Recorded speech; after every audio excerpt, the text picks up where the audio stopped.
Good morning this Tuesday, the 2nd of July. I'm Grady Wolf, market analyst with Bell Direct.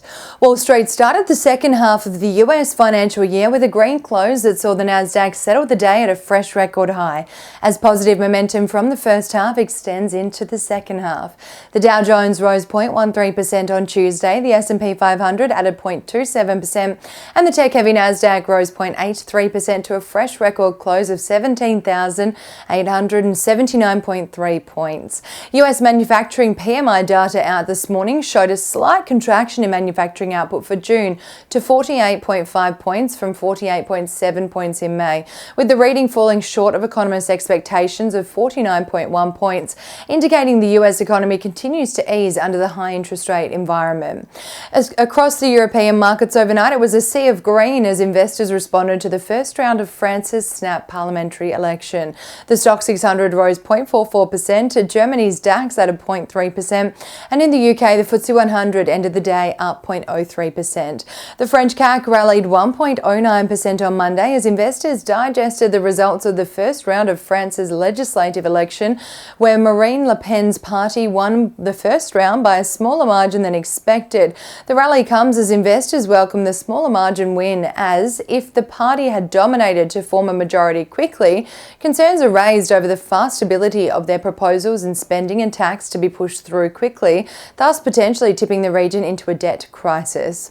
Across Asia on Monday, it was a positive start to the second half of the year as investors assessed key economic data out in the region, including China's manufacturing activity and Japan's consumer confidence readings.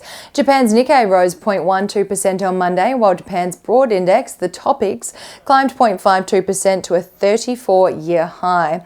China's CSI index rose 0.48% on Monday, and South Korea's Kospi index ended the day up 0.23%. China's Caixin manufacturing PMI figures rose to 51.8 points in June from 51.7 points in May, in a sign of ongoing recovery in the region, while Japan's consumer confidence rose to 36.4 points in June from 36.2 points in May. The local market started the new financial year 0.22% lower as investors reacted to key inflation data out in the US and Europe late last week and ahead of the RBA's meeting minutes out locally today. The rate-sensitive high-tech sector took the biggest hit yesterday with a decline of 2.2% as investors took profits from the sector's stellar rally over the last 12 months and ahead of potential rate rise or prolonged rate hold out of the RBA. Gas producer Strike Energy tumbled over 16% yesterday after providing an update on the status of its West Erregulla gas supply agreement with Wesfarmers. Due to delays in receiving environmental approvals and the subsequent delays to the company's final investment decision, the firm gas supply agreement has reverted to the original option for gas supply that is a conditional on Strike taking FID on a commercial project. Coronado Global Resources soared 9% on Monday though, as investors see an attractive buy opportunity in the coal producer.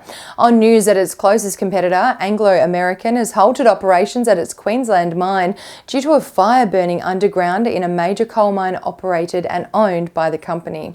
On the commodities front this morning, oil is trading 2.3% higher at $83.42 a barrel. Gold is up 0.1% at $2,328 an ounce, and iron ore is flat at $106.51 a tonne.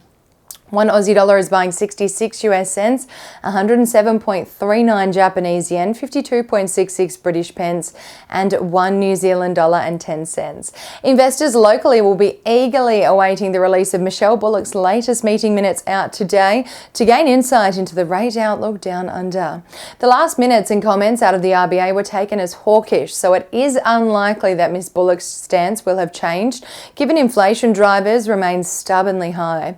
Australian retail sales and building approvals data are also set for release on Wednesday, which will give further insight into the stickiness of key inflation drivers over the past month. Ahead of Tuesday's session here on the local index, the SPI futures are expecting the ASX to open the day down 0.31%, not taking lead from Wall Street's rally overnight. And now let's dive into some trading ideas for your consideration today.